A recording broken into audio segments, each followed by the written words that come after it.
Good afternoon. Hello, hello, hello, hello. We like to turn on the cameras and get everything going, and we had some technical stuff and give you all time to jump, get your glasses of wine in the UK and Europe because dinner is just about finished. Thank God. And for some of you, this is the time where mommies and daddies like to relive their youths. I say youths because this is a good time and a good show. And this show is the reason why we do this.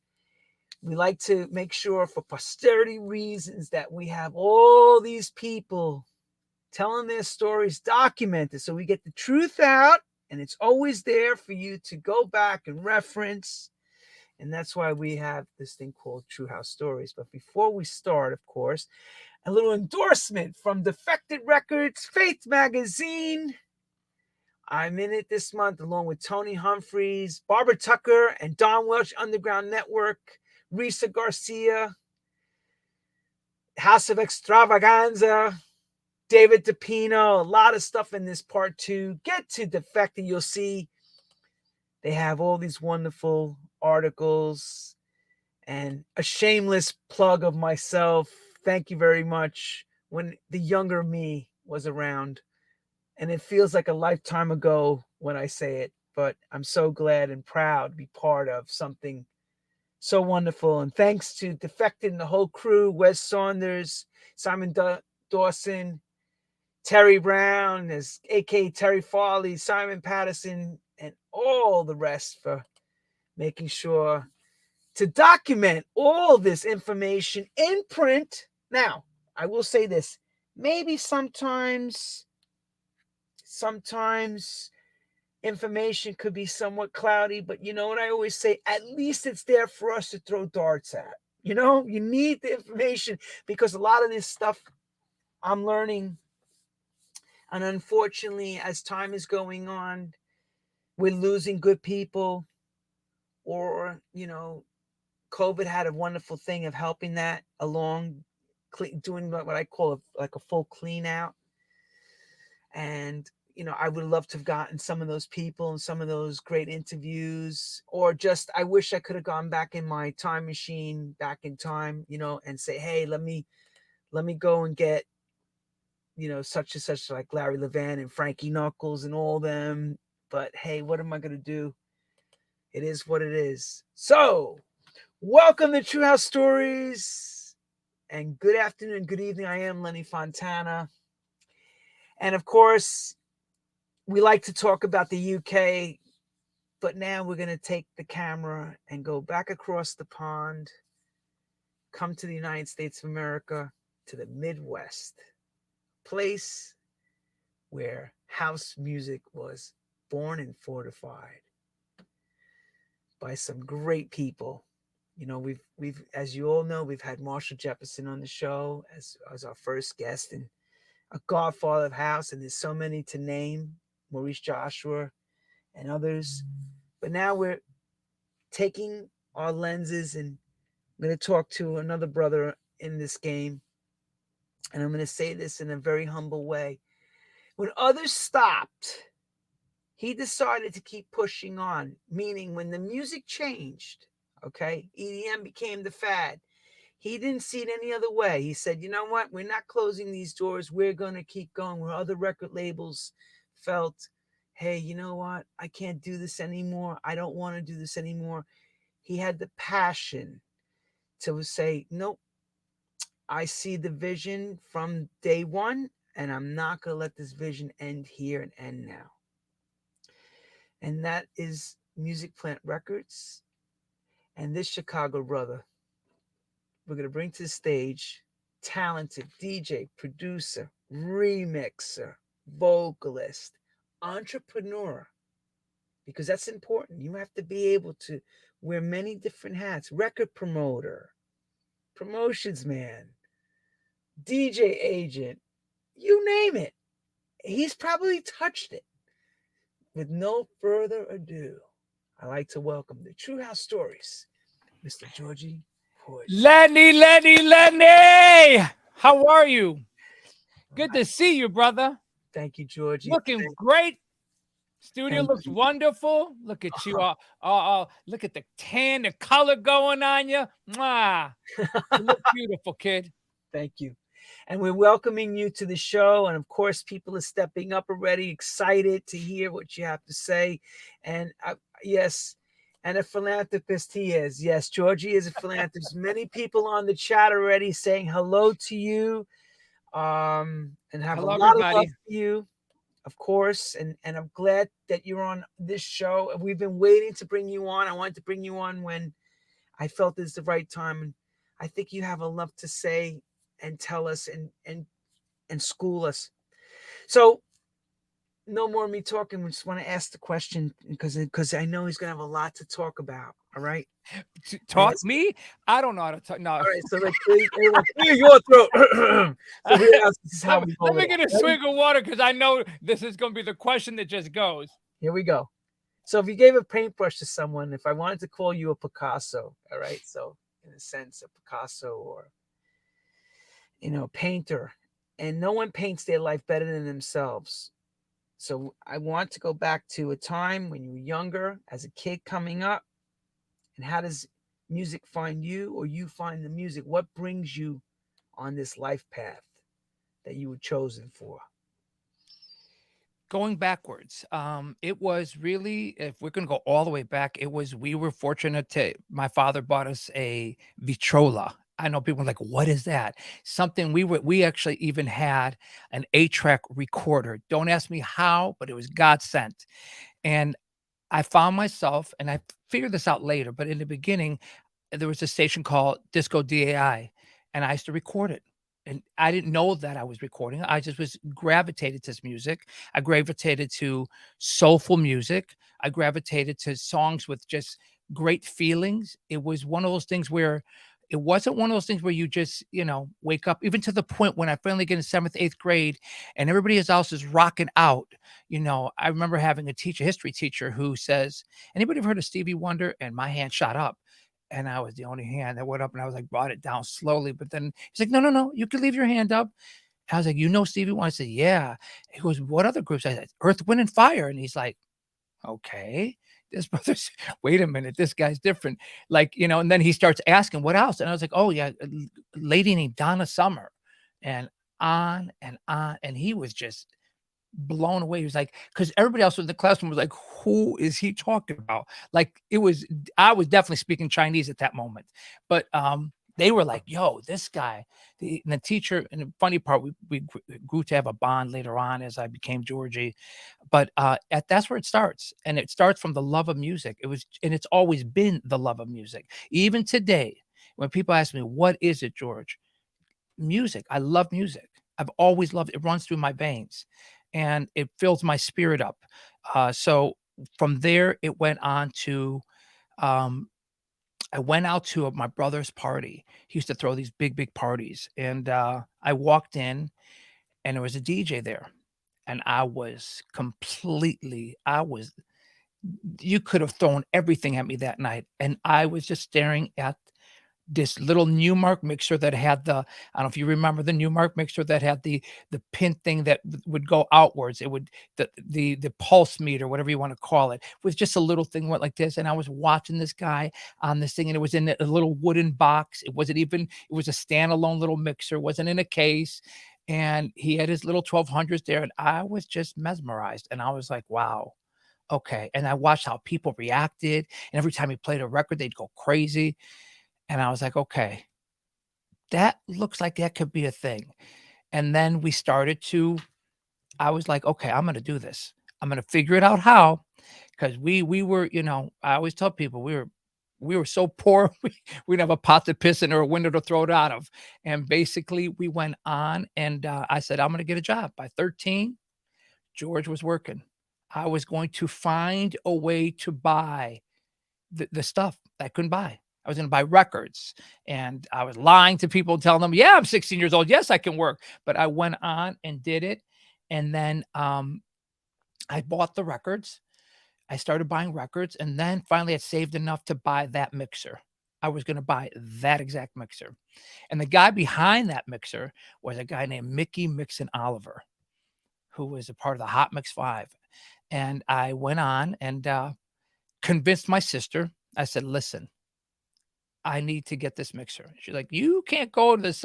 You're not going downtown. I was a kid. And she's like, you're not going. I was like, if you do not take me, I will be going. I will find a way to go there and I'm buying this mixer. So she finally said, okay, I'll take you. So we went, I bought the mixer, I bring it back. And I said, you just wait. We're going to have some turntables for you in a minute. I just got to save up some more money. And we went from there to building to buying music. And that's where the bug had bit. And then it became, you know, doing friends parties. And from friends parties, it built into starting to say, you know what? And when you said entrepreneur, it started earlier for me. I mean, I would want to throw parties and, you know, I'd go in and take over a restaurant's banquet hall and just throw whatever type of parties. I mean, it was toga parties to whatever I could do to get people to come out from high school. And then I had a friend named Bert who was awesome, and he would bring me cassettes, and he'd be like this is a new record by Jamie Principle. It's a Cold World," or I can't remember if it was a Cold World or one of his other ones. And I'd be like, "Oh my God, what is this?" And he's like, "It's house music." And I'm like, "Wow, wow," just floored by it. And then it was time to go buy music, and everybody's called talk about these stores, but they used to always talk about this Imports, etc. It's down an alley, and you're going to go down this alley and it's going to be in a garage. It's going to be a parking garage. People park their cars, but to the left of it is going to be a small little store. And I went in there and slowly walked in there and was forget it. You won't fall in love. It was like, wow, home of house. I mean, you had it all in your hands. And then as this is going on, you know, you can, we'll jump around, but so you're buying the records, and I'm trying to give you guys cliff notes of this. I don't want this to become a 6-hour show. Georgie, I want to ask you a question. Sure. The demographic of your high school where you went, where did you grow up in Chicago, first of all? I grew up on the north side, but I went to Lane Tech. So when I walked into school, where every kid usually used to go in and it'd be white or white and Hispanic, I walked in Lane Tech, which the freshman class walking in was 1,800 people, just the freshman class. So think about that. So the school has about 5,000 people there. So it's a multicultural place. So when I walked in, it was. You know, I asked that question because Yeah. when you said the Stevie Wonder thing, I'm thinking, well, if everyone's looking at you, if you had, you know, a major Puerto Rican or say a black demographic, or they would know those records, Earth, Wind, and Fire. And so that's, I was just curious. Yeah, but no, when I went to grammar school, it was all white. Oh, okay. Grammar school was all white. It was a few, I'm not going to say a few Hispanics, a few blacks. It was not until high school where I walk in and it's overwhelming. Like you have everybody. And I was raised a whole different way. So George, by senior year, was in every group. I'm talking about I was in the Black Student Union and I was in the Hawaiian Club. I mean, picture day, I just sat downstairs and said, okay, bring them next. The next group, come on, move them in. And then you'd open up the high school, what they called it, the book where they put all the pictures in at the end of the year. And I was literally, it was page after page after page. And he'd be like in everything. And I call it, I was the sunshine in Black Student Union because I was the only white guy there. But you know, my friends like a bird and all my other friends, they really, because I didn't live in that world. I lived in this world of, you know, love everybody for who they are and what they are. And it really was great because it opened me up for what I wanted to do. Because I knew house music was love. It really is, and it's been that. That's why you don't hear about you don't ever hear about a house party and people shooting people up. And you don't hear about none of that stuff. Why? Because it's a place of love. The most they want to do is they want to get high, they want to get drunk and have sexual relations after. But that's usually what happens. But let's talk about the experience of you going down that alleyway and walking into Import 12. Imports, etc. So who'd you meet in there? What was that? So I go into Imports, etc. And all of a sudden, and I'll walk you to where, you know, I get to meet the Ron Hardys and the Frankie Knuckles. So I go into this place called Imports, etc. And the world would come in here.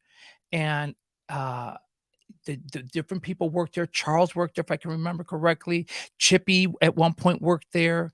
and the list goes on. And so I'm walking in there, and Mark Valise, I just remembered his name. Mark worked there, and you'd walk in there, and they would just you might have walked in there to buy one record, and you walked out with you'd spent $150, $200 on records because you were buying. And back then we bought doubles. There was no buying one. You bought two, and I bought tons of records, and I would bring them home, and it was incredible. And the big thing we did is we really did play the music that we purchased. But the one thing I have to tell you, it was the culture. You walked in that little store was so much. It was, if you really asked me what store really birthed it, it would be that store. It would be, yes, Gramophone is out there hanging out. And yes, there's Rose Records. And yes, but the place where you ran, because you knew they were going to have the first copy of La La La La La like this, or, Jack Your Body, or they got it first. And if you can make it down there, and you became friends with everybody, they'd hide you that little copy for you to be like, George, I want to keep you one copy for right now, but we got you one copy of this. And so that love became from there. And then I started to say, okay, I'm going to play out even more. And I started doing parties and really bringing them in. And I always broke new music. And and remember, we were still in that time where house is out there, freestyle is out there, disco is out there. It's all out there. And we really, this whole segmented thing, I'd never looked at it. We just played music.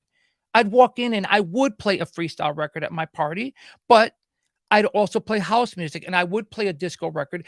But we were just playing great music. If you really want to tie that together, that's what Ron did. That's what Frankie did. Ron, I walked into at the box playing Synchronicity, The Police. And people don't understand that. They always want to make everything into, well, no, it had to be. No, he literally went into Synchronicity, The Police, and people would lose it. And it was a place where you'd walk in, and you want house music, if you want the real back of it, guy walked in there, he would walk in, he'd have his record cases, milk crates, okay? He'd have the lamp, and I'm not lying, a lamp from home, up on the thing, his little reel-to-reel, and he'd play all night long, and played. And every DJ, everyone, we're not going to name names, were there with paper and pen, including myself. So I'm not going to exclude myself, because when Ron played something, he played it. Played it for 6, 12, 14. If he liked the record, he'd go right back into it again. So the thing would go and right back in again. And yeah, and I'll say this, Ron was not your most technical DJ, but Ron could play music that would blow you away. And they all came to listen to it. I mean, I give him credit for Let the Music Pump You Up. I got signed to Warner Brothers on that one record. And I'm jumping forward, but I want to go back to Ron. I can't remember giving out the record to everybody. It's like, I don't know. Ron, can you play it for me? Yeah, Georgie. He loved it. Beat it down. The next weekend, everybody on the radio, George, you didn't give me that mix. Yeah, that's right. I took that version off the vinyl. You're right. You're absolutely right. And all of a sudden, everybody was playing Let the Music Pump You Up. And then all of a sudden, a guy named Daniel Poku from Danny D Mob is calling me from England to sign me. And I'm jumping forward. We'll go back again. That's fine. Go ahead. It's Are okay. you sure? It's perfect. Keep going. Okay. Well, no, and I'll go back. We'll go forward later on. Everybody, he's talking about a man named Dancing Danny D. Dancing. He brought you D. I want to take Kathy Dennis and all those records. We call it acid and all that. Yeah, there you go. So yeah, but going backwards, I mean, let's say back in Chicago. So in Chicago, it was about developing, and I was literally out there doing my shows, and then became friends with Julian Jump Perez and Bad Boy Bill. But Bad Boy Bill was just a protege sitting in the thing, but became friends with everybody, and met the Mickeys, the Kennys, the Ralphies, and on and on and on and on. And would go out and celebrate everybody. I mean, it was on a time where the clubs were popping. There was none of this 300 people, 200 people. You got 3,000 people showing up to a club on a night, 5,000 people showing up to a club, packed. I mean, there wasn't a club in the city where you couldn't go. And then I started to do my own parties, and people started to come. And I'm now packing, like, I'm taking out the Marriott downtown, and it's like 7,000 people showing up. So one thing, yeah, his eyes just went completely up. 7,000 people showing up. And then there was a little, before Navy Pier became Navy Pier, there was a boat called the SS Clipper, and it was glued, cemented to the thing. And George, being the I'm going to try something different, went down and said to the guy, look, I want to throw parties on your boat. And he's like, we don't throw parties on your boat. I said, we're going to start throwing them now. He goes, what do you mean? He goes, it's a gate. Now, mind you, Navy Pier, what is beautiful now, was where they used to house all the floats. So imagine just a gate, a big old gate going all the way down the pier to the left with these warehouses that all the floats were in for all the different things, and just a trailway that led to this boat that people would just get on and pay a few dollars so they can experience this boat that's been cemented to the thing. And I was like, well, on the weekends, you're not making any money. Let me take over the boat. Let me throw parties here. Okay. Put bars up. You'll sell. I'll bring my music. I want to charge at the door. Well, they lined up again and they came to the pier. And that kept on happening and happening. And all of a sudden, I'd become friends with Julian. Julian was on the radio. And I kept on saying, man, just give me a guest spot. I'll take the last hour, dude. Give me the last one. And I kept on beating him, and God loved Bill, because Bill was his protege. He had put Bill on, but we had become such tight friends. And I mean, I really and still love Bill. We're very tight, and love Julian too. So Bill started beating him up. Put him on. He got more people come to his parties than we got come to our parties. So next thing you know, they said, okay. And then the numbers shot through the roof. Because hello, the last hour would be what? The biggest hour, because what is everybody doing? They're leaving the club, and George is on the radio. So on the way home, while all the rest of these guys are playing, the people are in the club. So when they're leaving to go out, they're listening to Georgie. And I'm pulling massive shares in the middle of the night. But George was also going to the radio and sitting with Jim Rags, I think is his name. And I'm sitting there going, okay, teach me. I want to know. What are ratings? What is this? How does this work? And he's popping this. He's just giving me the ratings left and right. So as this is all happening, I'm getting to meet everybody, going to record stores, buying records, going to Rose Records. And this guy says to me, Georgie, come and join my pool. You don't have to pay me because you're on the radio. I just want you to come and join my pool. And I'm like, okay, yeah, whatever. Cool. Put me down. So, hello? I just lost? Oh, I'm sorry. No, My screen decided to go. I'm watching you, and all of a sudden my screen decided to go to darkness for a second. Darkness is. So let's pick up where you left off. So you said the record pool. Who was the record pool that wanted you? It was a guy named, I want to say his name. What was his name? He worked at Rose Records. It's gonna come to me, and he's like, Georgie, come and join my record pool. And I'm like, where's the record pool? And mind you, the record pool was all the way up north. So in my mind, I'm like, yo, I don't know what type of pool this is gonna be. Who knows? But again, being free spirited, and let's go. So I walk in, and here they march in. A guy named Frankie Knuckles walks in the door, and I'm like, and a guy named Ron Hardy, and all of their circles. So all of the key guys are in this Farley Jackmaster, right? All in this pool. Everybody's in this pool. And I won't even go into Farley. I'm talking about the Frankie Ron Hardy Southside Clique is all the way up on Harlem and the Kennedy, which is it's 5 minutes from the airport. From the South Side, they're all in this one office, and we're meeting because back then pools really met, and they really played music, and they talked about what they were going to support.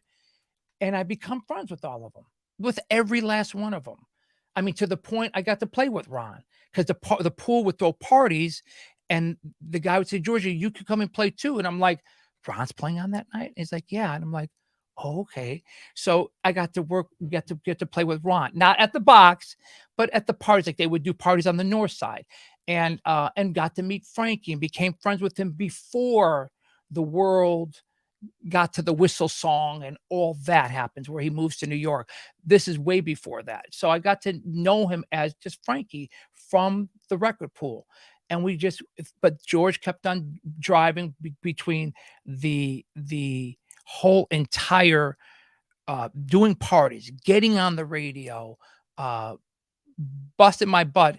We slowly, gradually get up to a place where it was cool to, the DJs had to make records now because people like Hurley, was making these big ass records. And there's this first record label, and I call it the first one.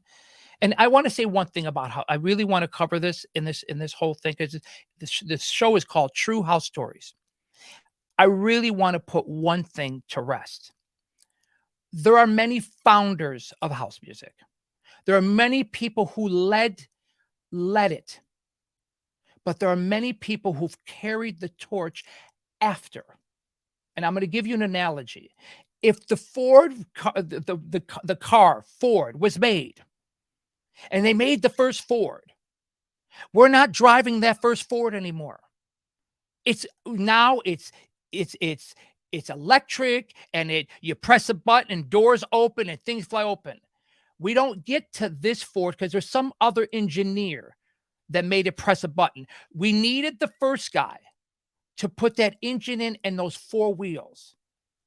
But nobody would be driving that Ford today because it would never last on the highway. It wouldn't even make it down the highway. People would be zooming past it. So remember this. There are founders, and nobody needs to take anything away from, and there's plenty of them. And we can debate the order of Ron versus Frankie and Frankie versus Ron and Larry Levan. No, we're not going to do that because that's just wasting time and energy. They were all there. The Rocky Jones, stop it. He was the first label who, and this is a key thing, he was a vessel, just like Frankie was a vessel, just like Ron was a vessel, just like Larry Levan was a vessel, just like Glenn Frischer was a vessel. Glenn has made more careers. I mean, when you look at, and I'm bringing it forward, you look at something like a Glenn Frischer. David Morales is not on the radio without a Glenn Frischer. Frankie Knuckles is not on the radio without a Glenn Frischer.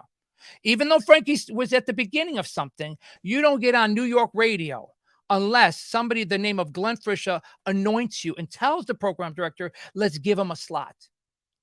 I mean, we can go deep. Wendy Williams, Funkmaster Flex, what's her name? She has a big show now and she's massive. Not Wendy. There's another host. Glenn put so many people on. So only reason I bring up somebody like a Glenn and a Rocky and different people, because people want to always go back and say, oh no, but this guy, he's the one that did it all. No. There are people who started something and there's people who carry torch. I like to call myself the torch runner of life because I've been running the torch forever. From the time they gave it to me when I got on the radio to making my first record to 2023, May 17th at 1:31 p.m., I'm still running that torch and doing new engineering to our car so it can keep running and be viable in today's market. I know you want to say something. Go ahead, brother. Go ahead. You want to jump in or you just, okay. I want to just clarify something. Go for it. We have soldiers in our game. Antonio J. Humphreys with his 98-point Kiss Master Mix, the Hot Mix 5. All these guys broke these records. Tony Humphreys, I got to give a lot of credit because Tony ran records early. Nobody else was playing that stuff. He launched so many careers because of his show. And Frischer, of course, Scott Black. No. Can I tell you something? And let me tell you something. I agree 100%.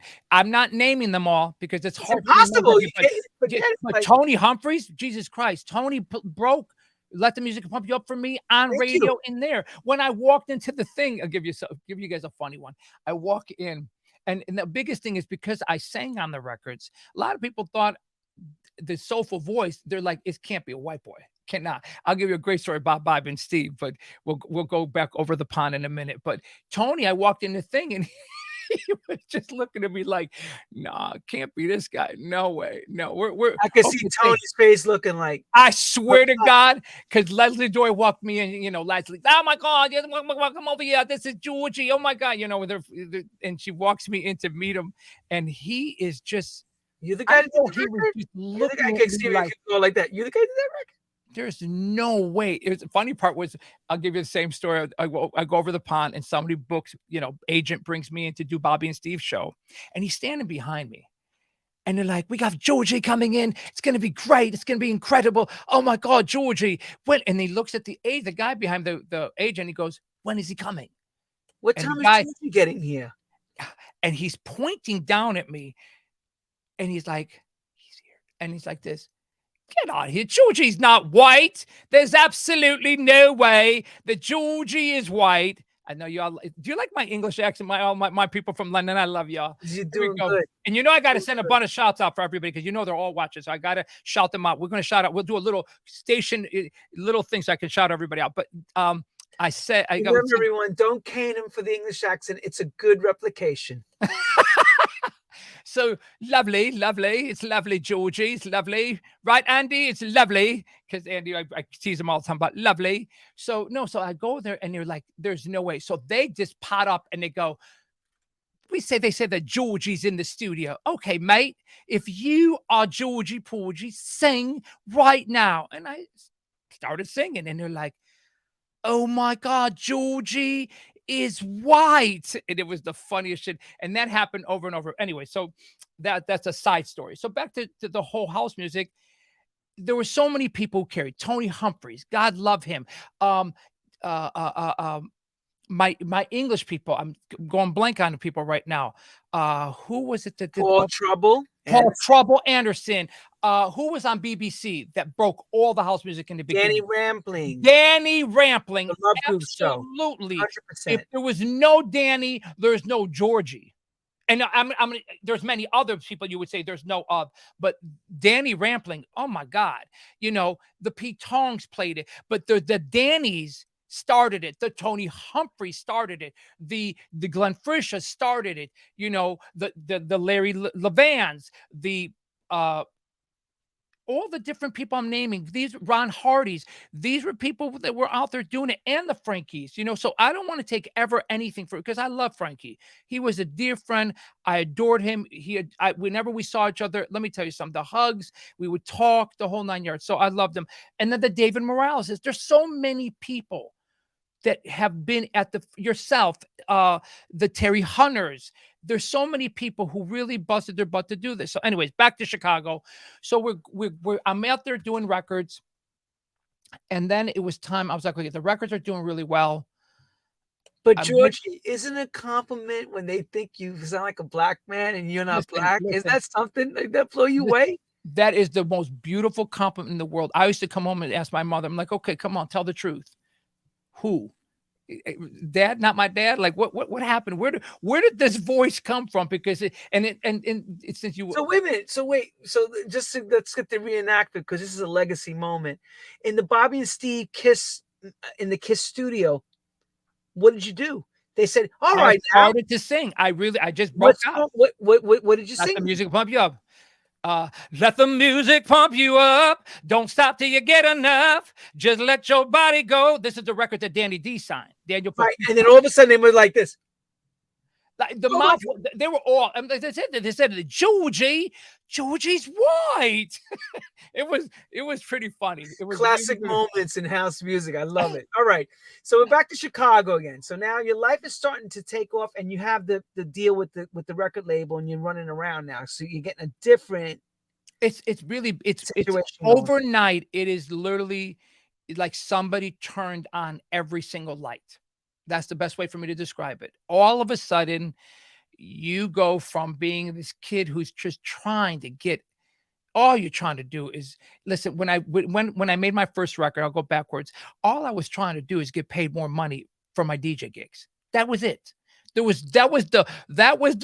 were going for, if we can go from 300 to 500, we're good. Like, wow, we're gonna get more money for booking because I'm Georgie who has records out.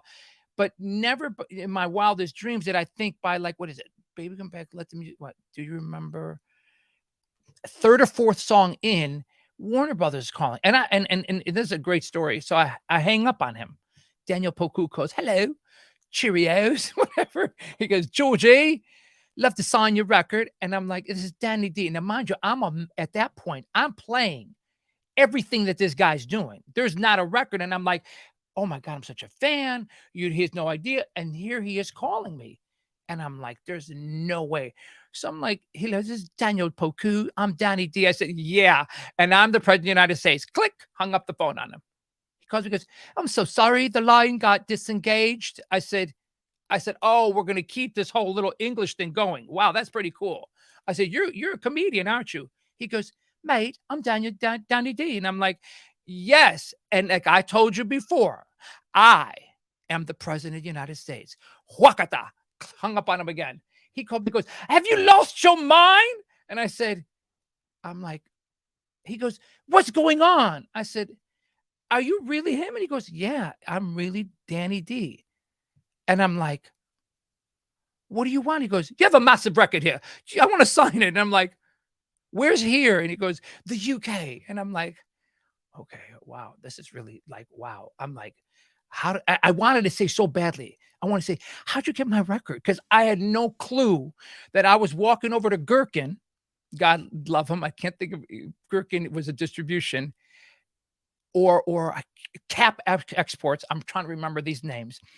And I'm walking over and selling them records. I don't know that they're shipping it to another country. You're thinking it's just staying in Chicago. I'm thinking that they're going to and even going to New York. You think it's just staying in the neighborhood, right? Listen, let me tell you something. When I walk in, I'll give you a story when I walk into New York and how I met Harry Towers. And I really thought he was put up because the whole time I'm just in the grind. But why do you think now you're getting taken from everybody? Did something happen pre to that you play a joke on, that you're having this feeling where you think people are running you, No, I'm going to tell you what it is I just didn't expect, Lenny, I was just trying to make a record. I was making a record so I can make more money DJing. All right. So how much? All right. So take us into the position of you're a guy that's starting this out before this record gets signed. How much it cost you? Who was in the room with the record to do this record? So it cost me. So let's go to Let the Music. We'll move up to Let the Music Pump You Up because there's other records. Yeah, that's the record that got. So that opens it up. So I go. There's a guy named. I'm sorry, I'm forgetting these names. Studio, I can only afford so much now. So the studio is about $40, $45 an hour, but it's like 167th Street. I'd have to pack a lunch, some underwear and everything because it's literally carajo. It's nowhere near my house. It's literally on the other side of the world. How long did it take you? So how long did it take you to get there from an hour? Hour and 15 minutes, hour and a half. Because God help us. He had a mixing console, he had a good price, and that's what I could afford. So George gets in the car, takes his little SP1200 and his little EPS that he had made a little track on, and shows up and says, I want to record this. And we did this over and over until the record was done. And then all of a sudden we're like, everybody's like, I want to do a mix on this. Because I had a lot of people in the beginning were like, I want to do a mix. I'm like, okay, do a mix. But when I made this record, again, I am in the DJ mode. I mean, if you really went back to the original, it has sirens in the beginning. It sounded like it was an opening of a DJ set. Like that's what it really sounded like. But the record went in and it was called Let the Music Pump You Up. And it just went.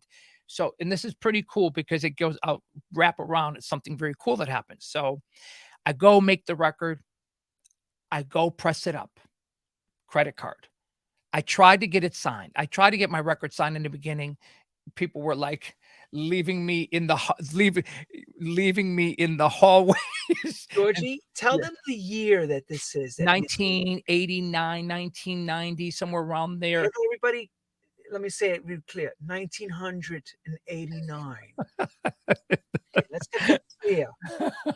It's a long, in our game, it feels like yesterday, but in the reality, it's a long, long time ago. It is. And that's why I'm not remembering all these names. This is a long time. So I go in and I make the record.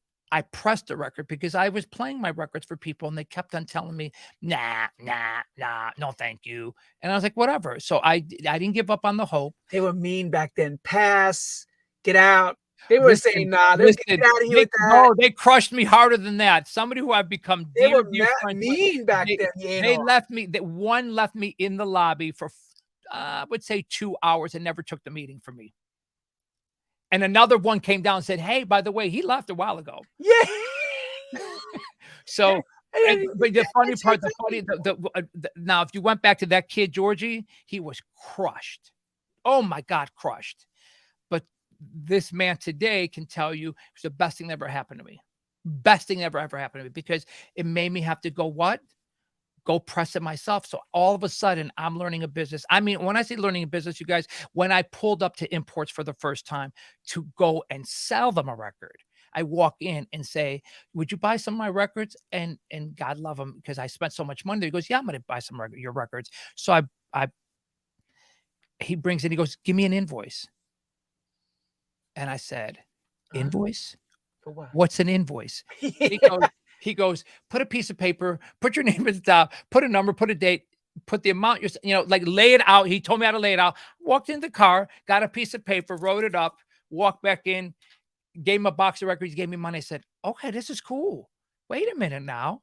I like this." So I drove to the next store, and on and on and on. So that's how the birth of the record. And when people, when I say, a lot of times when I say longest running dance label in the world, and then people are like, "Oh no, but this." No, guys, if I tab on all the rest of the labels, because truthfully, I am behind KA Records, Nightclub Records, when I became partners with L&R, Work It to the Bone people, Gary Wallace, and his label, and I had Tempest. We created distribution. So that, then Vibe Music, and then forward, all the way forward. So if you tap them all, if we want to tap them all together, we get there. We just want to start from Vibe forward, we're still there too, as being out there. And I sold records. I went out there and just sold them. That's And good that's you said that to me, because now I'm glad you said that, because Rick pressed up, got me my first record deal, Rick Lenore, and that's 1988, 89, around that time. Yeah, it might have been,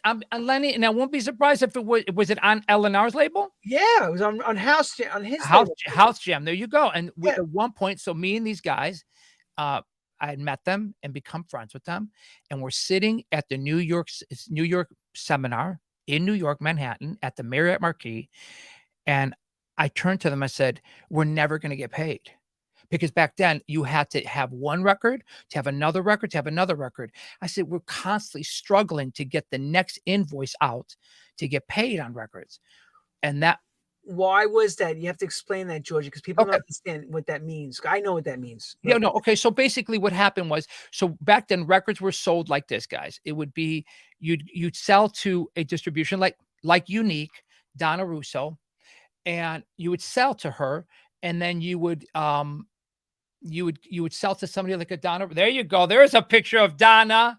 There's a picture of and her Donna. Gloria, right about the time you're working with her. Wow, look at Hey, that. That's our studio at 161 East Grand. Wow, look at that picture. So you would sell to Donna somebody like Russo. Donna Russo, and in order to get your next invoice paid to cover whatever was sold. So let's say you sold them 500 copies, but only 300 got paid.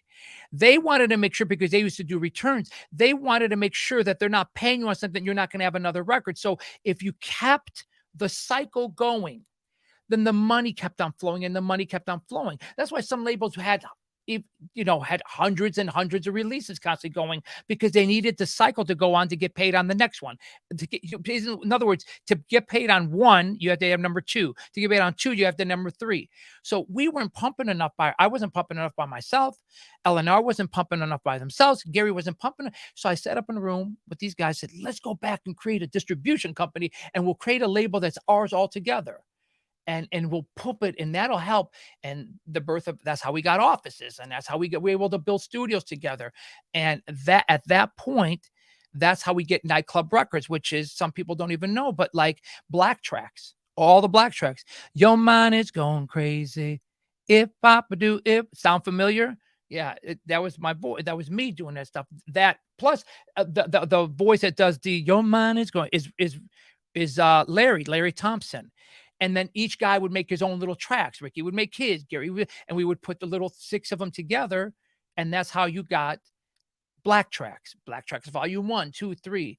And so that's how we kept on things going on that end. Well, while that's all happening and records are going out, George is still in the grind of like, okay, touring, going back to, so we get to Warner Bros. We get signed, the lights go on, like I told you guys, and I am touring. I'm waking up one morning and I'm in England. The next night I'm in Paris. The next night I'm in Switzerland. And it's really happening. And the one thing that was happening that was kind of beyond for me was these records were going pop for me. They were not just going, they weren't just big club records. All of a sudden, I'm doing the main. So, in other words, I'd go in and do a Bobby and Steve party.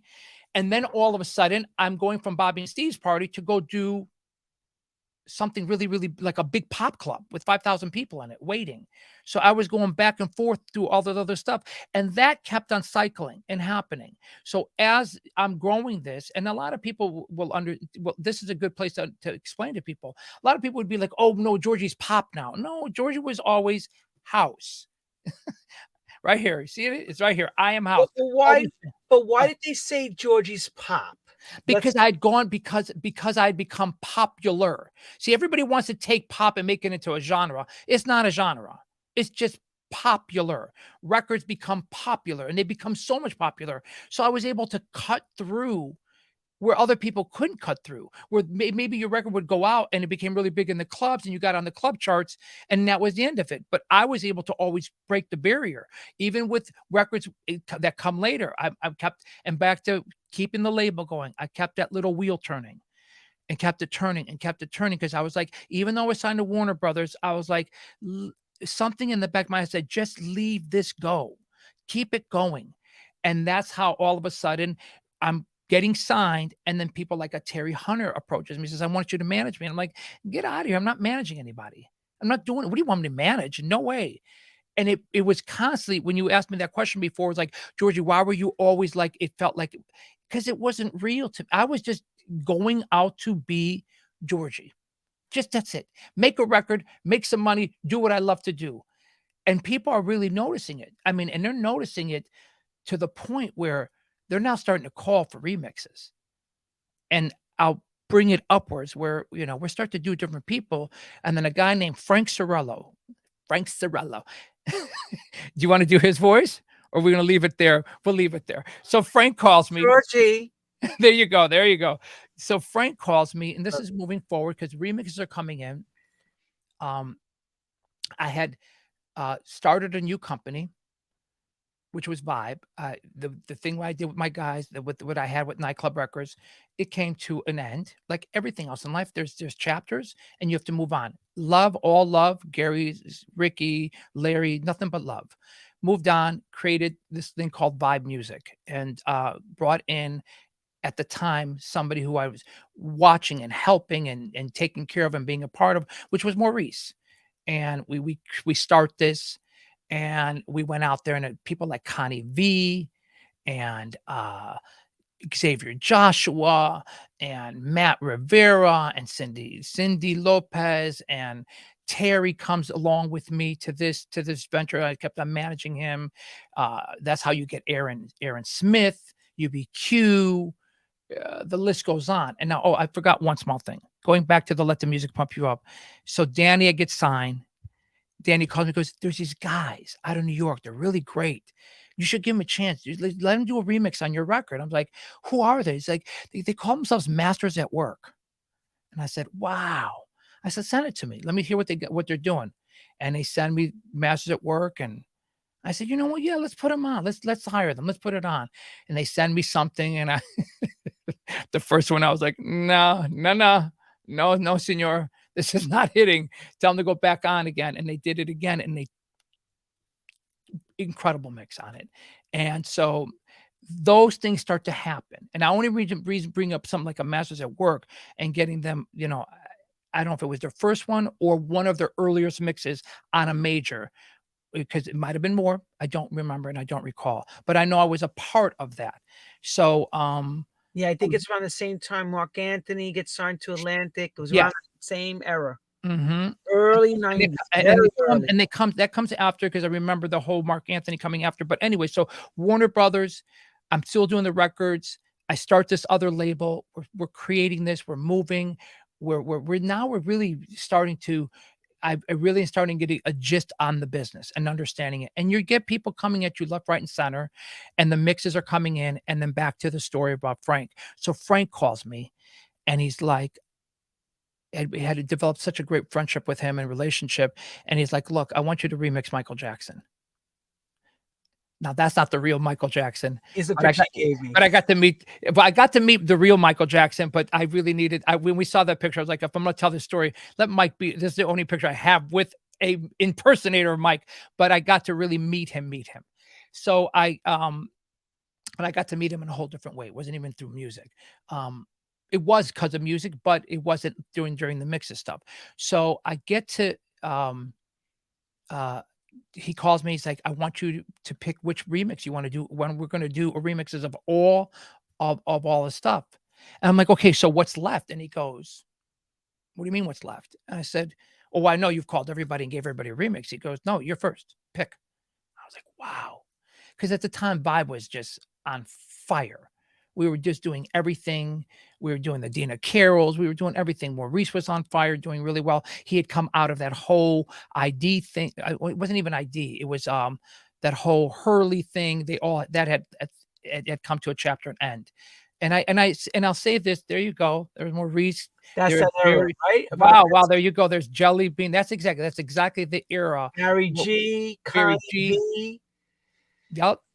Connie, our brother there. Look at him. Teddy Well, Douglas yep, from Teddy Basic Boys. Yep. and the Jelly Bean. Wow. So Look and look at me. at Georgie. Georgie's got the look like, you know how look, Georgie? You look like the immigrant. You know the immigrants that came over on the other side? I look like I came off the boat. Right. Georgie's doing his Georgie's Sorry his for papers right the- now. He's going to go into the Ellis All Hour. right. Go ahead. So we're gonna have to at one point. I know this chat is really blowing up, so I want to make sure I send some hellos to everybody. So Let's make sure we get it clear now. We need to stop you all asking for him to say hi to you because it stops his train of thought. This is a historical show. Get your pen and papers out. Write your love letters later. This is let me do this. Hi, Karen. Hi, Nate. Hey, Andy. Hey, Sean. Hey, Stefano. How are you, Andrea? Gina, Donna, Lewis, Rocky, BTQ, Glenn, Marlon, Eddie, Gary from UK Pro. Okay, we will go back to all you guys. Okay, back to the story. So Georgie, it's like, wait a minute, we got a caller on line 3 at B97. Let's let Georgie tell the story because otherwise he's getting into the juicy stuff now. The meat. So I basically go out and I am so the records are out. We're doing really well. I get the Michael Jackson call and I'm blown away that they want to pay us to do it now. That they literally are going to pay us to do Michael Jackson.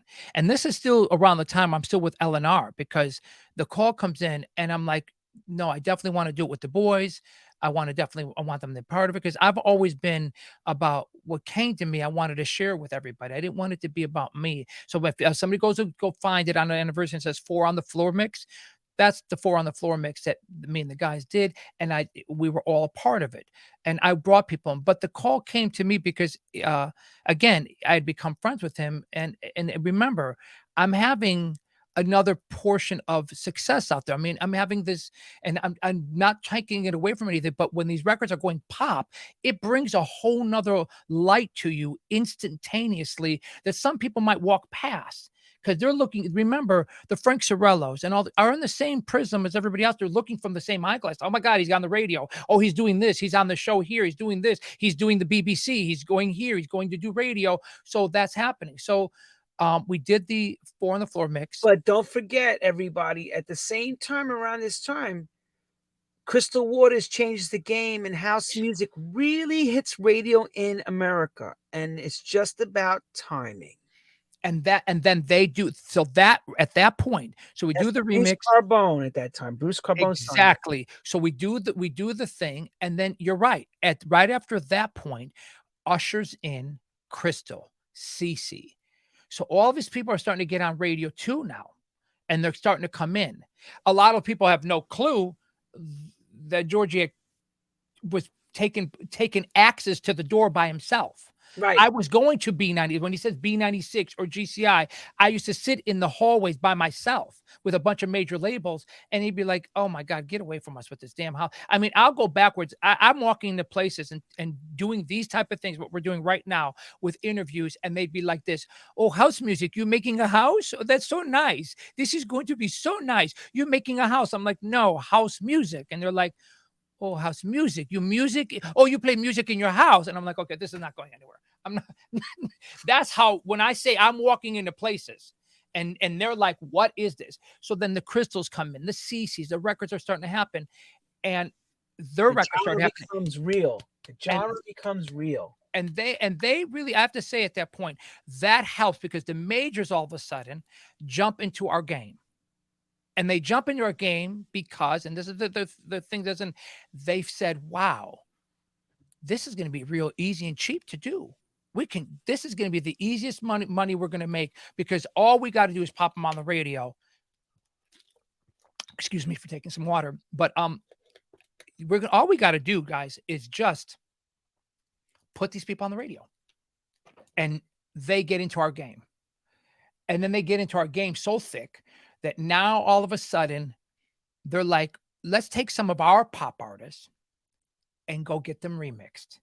And they start coming to us and they start paying, really, as Andy would say, lovely money, lovely money. They're paying 15, 18, 20, 25, and then you got people like David coming in and saying, "No, I love them." Before David, you got Hurley's coming in and getting that. Then David's coming in. David's telling, Hurley's telling people, "No, I want to write a record for Crystal Waters. I'm not remixing just a record. I want to be a part of it. I want to write CeCe Peniston's Keep on Walking with Her. I want to write." And then you got the Davids telling Mariah Carey's, "No, come in and recut the vocals. Come and recut the vocals." And it's really happening. And we are the sound, the house is just now finally. Now, mind you, before this, it over on the pond on the other side, they are just, it's pop music there. It is massive. Massive there. I mean, Farley was given an award by Janet Jackson for Love Can't Turn Around at the Brits for the best new artist. I think that's what he won it for. So that's how big this sound is around the world. And it was massive over there. And somebody could correct us in the chat or whatever. Was that Farley or Daryl Pandy got it? No, okay, so no. I thought Daryl got that. No, because it was Farley's record and Daryl sang on record. Well, I thought Hello, Shawnee. Hi, Shawnee. Daryl Pandy. I told you all, you better step aside. Stop with these shout outs. You're making a mockery of a historic show right now by making it sound like this is a Radio Howard Stern call-in. No, we're not. No, we're doing a great thing. So here we go. So we take the he's got an award. Daryl Pandy got an award for Love Can't Turn Around, but he was getting it for the Farley record because it was Farley's record. So Farley, you could say both of them were on stage getting an award. So it's really massive over there at the Brits. They're getting, newest artists, and it's finally, we're cracking America. America is finally opening up and playing records. And I'm talking about, I come back, if we go on that timeline, I go to a record called I'm in Love.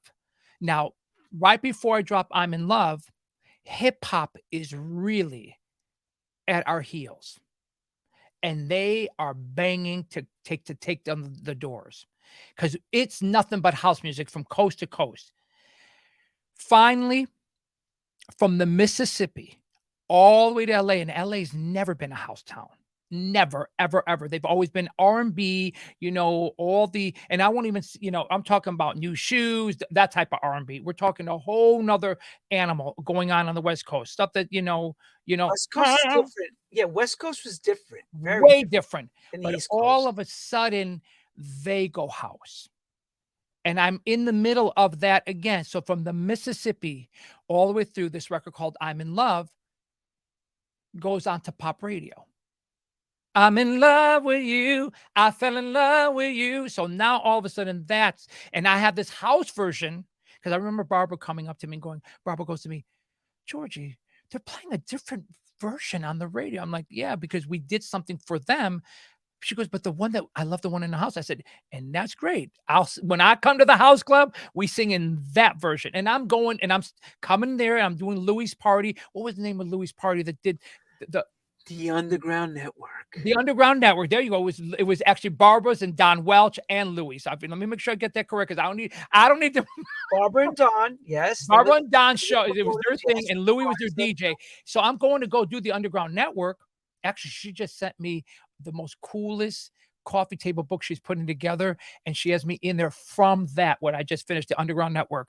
So I'm doing parties like that, but then I'm going to the West Coast, and the record's on, and Big Boy, who is famous now on the hip hop side, is sitting on Power 106 having to play dance music, and he's queuing up my record and playing and saying, "Hey man, I really don't like this stuff, but I like you." And he's coming to host shows, and I'm doing the place where American Idol did 3 nights. They would do where they first shot American Idol. I'm selling that out 3 nights in a row. I'm doing tons of places, and so we're breaking down barriers again at pop radio when hip hop on the other side is like, get out. We want you gone, house music, and we're going to get rid of you. And slowly but surely, from the Mississippi all the way to the East Coast had become hip hop. Mississippi to the West Coast was house. So a lot of people always ask why Georgia was this, because of the inner politics of house music being pushed in, pushed out, pushed in, pushed out. You as an artist, no matter how much you stood with the sound, you dealt the consequences of it. Many times people were telling me, just make a pop record. I'm like, no, I'm not doing it. I'm absolutely not doing it. Yes, we will do mixes on it that will take it pop, but the core of it is the core of it. Love it, whatever you have to do. Love it or leave it, but that's where we're at. So that's where house music so you get the CCs coming in, all that's happening, but now hip hop comes in to push it out. Now, where are we left with? We're left with the rest of the world, because the rest of the world was still like, no, I don't care what's happening with hip hop in America. We are going to stay true. And now EDM walks in, and EDM is, so I'm jumping, hip hop is here. It does its thing. And then this little thing called, and I'll even go before EDM. You got to stop there. You can't Okay. go to EDM because there's a music plan, there's a breakup, there's all Yeah. that stuff happens. A lot of Okay. things happen before EDM comes. I In a know. lot of years, you just went, whoop, jumping into the mix. Okay.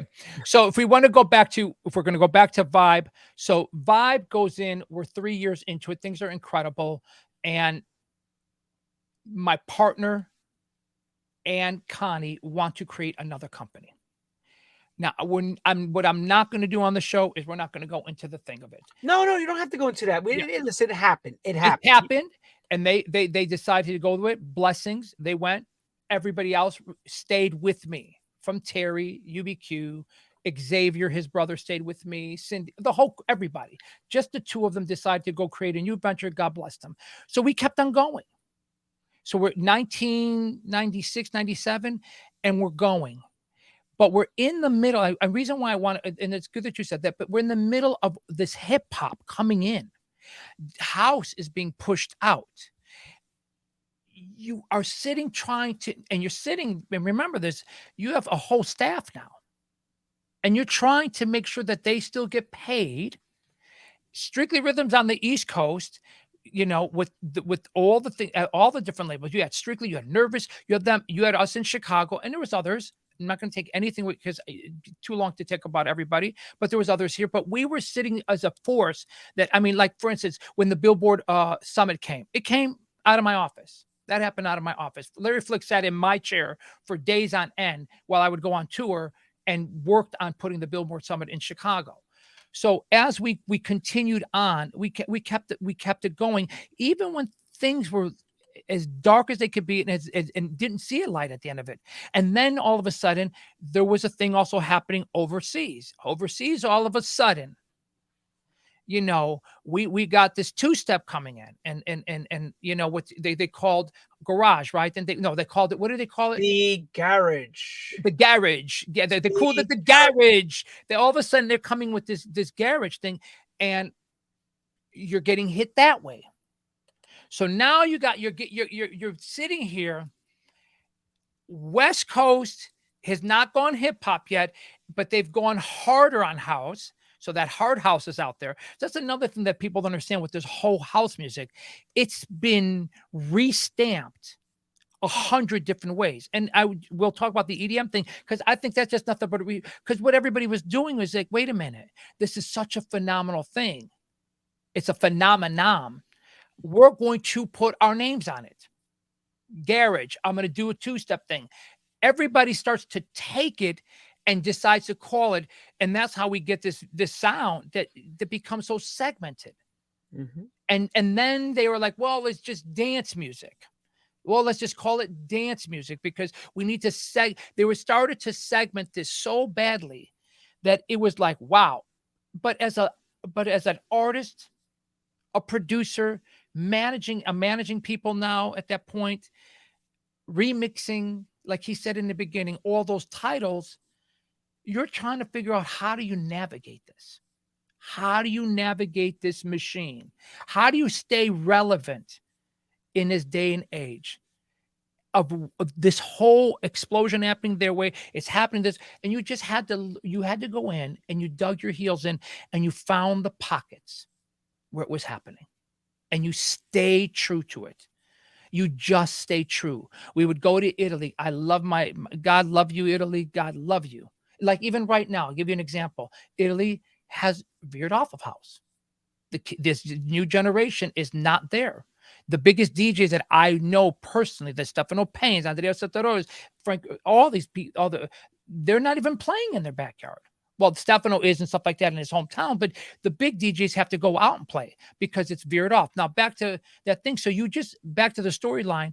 I went in and just found pockets and said, I got to stay true to this, and kept the torch lit and kept the torch running.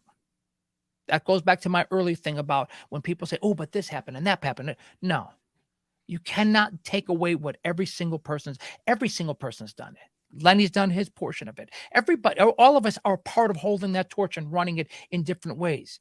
And when other people were taking the torch and trying to take the light out and blow the light out completely, there was people just stayed in the thing and we stayed together. We would see each other at the conferences. I can't tell you how many times I saw Lenny, how many times I saw people, and we would just buckle in and see, okay, what's going on over there? Well, let's try this. Let's try to do this. Let's just to keep house music alive. Who's signing this record? What went down with that? Because we didn't have a thing called Google. There was no such thing. This is pre-internet, everybody. We were still talking on the phone to make a call. No video call yet. We were still sending a Georgie, I'll send you a fax for the record. A fax would come in, and you wake up and you see, you get to the office, you see all your faxes of all licenses and all that stuff. A different world, different business back then. But and then you just keep crawling, and we crawled and we crawled and we crawled and try to push through. And then all of a sudden, a spark happens up in 2000s, 1999. All of a sudden, it was coming around again.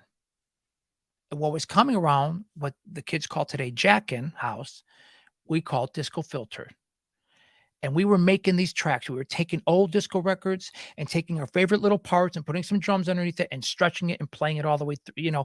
Basically what we would do on the turntables with two 12 inches, we were putting that together as a piece. And we were out now playing this stuff. So Georgie's out there again, trying to figure it out. Terry's on tour back in England. And I get a call and he says, yo, this disco thing is really going to come around now again. And I said, okay, there you go. There, Terry Hunter, Wayne Williams. Boy, oh boy. Go the parts of the. Y'all see that Porgie in that? I got my nice watch, my nice ring on, but the Porgie is still there. Go ahead, Porgie. Oh my God. Give him his porridge, everyone. Give him his porridge. So Terry's calling you back, telling you about this disco filter. This disco thing. And he's like, listen, bro, it's happening. Remember? And by that point, we were doing a thing called mixed vibes. And so we kind of took the black tracks thing that I'd done over with the guys and took it over and started doing the same thing. 6 tracks, putting them on there because DJs had a multiple thing to buy 12-inch. It made them have a choice. We weren't one and done. We had 3 records on there on one side, 3 on the other, 6 minutes a piece. They found something, or 4 minutes a piece, depending on, make sure the mastering levels were hot back then. So we put the records out and he goes, remember that mixed vibes we did? And I said, yeah. He goes, go back. Remember, loving is really my game. He goes, go back.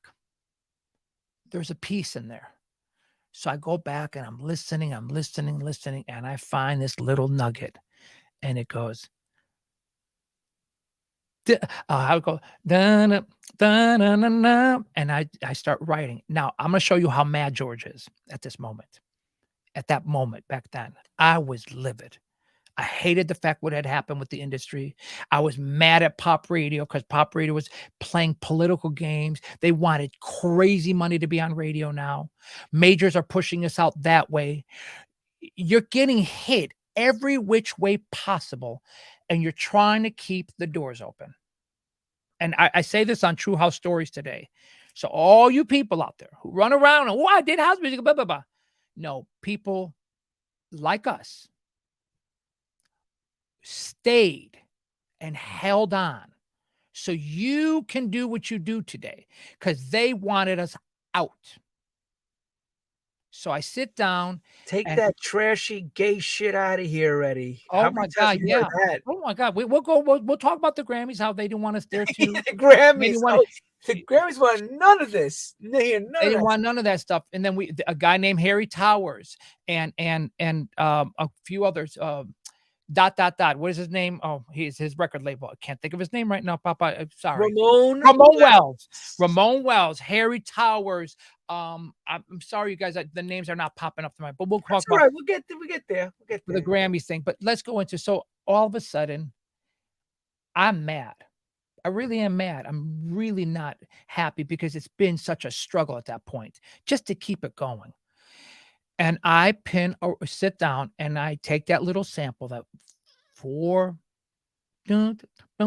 whatever, then I turn around and I write a little song called When You're Up, Everyone Knows Your Name. When you're down, no one comes around. When you're feeling good about everything, don't let no one tear you down. Those words were what we were going through. They may say things about you, take that gay shit out of here, make you think you're losing your mind, try to turn you out. Don't you think twice about it. Stay strong. You must fight it. You must carry on. And the life goes on and on and on. And all of a sudden, the lights went back on again. And I'll give you guys a funny thing. So you could put up, I don't know if you got some of those pictures from the Winter Music Conference. So we're sitting there. You have it. Go ahead.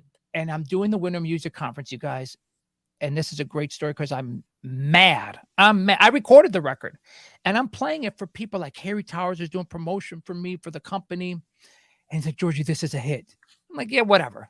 I'm literally saying, there you go. There's Harry. There's Richie. There's, my God, Pepper Mache. Andy, wow. Art Rooney, not Andy, Art. And oh my God, the guys. So there you go. Winter Music Conference. Now that is the wow. Dawn Tallman, George Morale, Bobby Shaw, Pepper. Oh my God. James Germany, Barbara, Eddie. all of them. Look at it. Everybody's in Robert Tucker. It is. That's Winter Music Conference, guys. That's okay. So go back. So the lights. You get a payment from the UK. So things are starting to come back. Go ahead. But at the Winter Music Conference, and this is the best part of it. So we throw this massive party, beautiful balloons and the thing. But George is personally having his own FU party because I'm done. I was like so done with it. I was done of fighting to keep house music alive. So I go to perform the record and I come off. And I swear to God, Lenny, every major label was lined up right by off the stage. And they're like, I want this, Georgie, I want this record. Yeah, George, I want to sign this. Georgie. And I'm like, yeah, whatever. Just send me deal memos. I'm really like, don't care. I come back, like you said, faxes, and it is crazy. They're offering money I've never seen in my life. I mean, we're talking, remember we were getting paid 10,000, 20,000. Now they're like 100 grand, 150,000 for a single. And I'm like, yo, this is really happening again. So song gets licensed and it gets licensed to Eddie Gordon Neo, who was a friend who I've known back in Polydor. And it was my friend Adil. Adil goes to me, Georgie, you need to sign it to Eddie. I'm like, dude, I got crazy offers on the table. A guy named Simon Dummer wants to sign it. I think from that point on, Simon got mad at me. I was like, Simon, I love you. I have nothing but love and respect for you. So, but Eddie was a friend. He was just a brother of mine that I knew. I knew him from Polydor when we did You Got Me Going Around. Remember, we get signed. I skipped a whole from Warner Bros. We get signed to MCA with Wolfie and with Deborah and Michi, Bring Me Joy. You Got Me Going Round. We signed 3 artists at one time to MCA for crazy money per artist. So, and then after that is when I told you the hip hop thing comes in and brings it down, and we get to 2000. And I got to give Wolfie credit because Wolfie probably signed more hit singles in that era than any other A&R in the UK. I mean, before Dunmore did the 90s part, but during that early part, man, Wolfie You're right. He did. No, Wolfie did a lot of damage. Crystal Waters, CC Pennis. No, he signed them all. He signed everybody. He signed everybody. Wolfie and Anton Partridge doing promotion. You cannot forget Anton Partridge doing promotion. And he did promotion at Warner Brothers for me. And then when I got to Wolfie, and it just the Wolf. So I get even that point. I was like, "This who does promotion?" He goes, "Anton's here." I'm like, "Okay, we're signing." As soon as I knew Anton was working, I was like, "Well, we're gonna have a #1 record because Anton worked. Brother did his thing."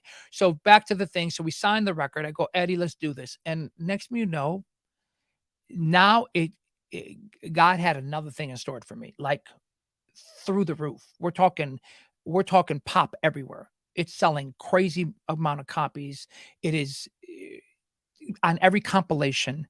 So the compilations are going platinum left and right. And mind you, it happened with I'm in Love too. I'm in Love was on the quality thing, sold, I don't know, 5 million copies on that thing. So we're having this next level of pop.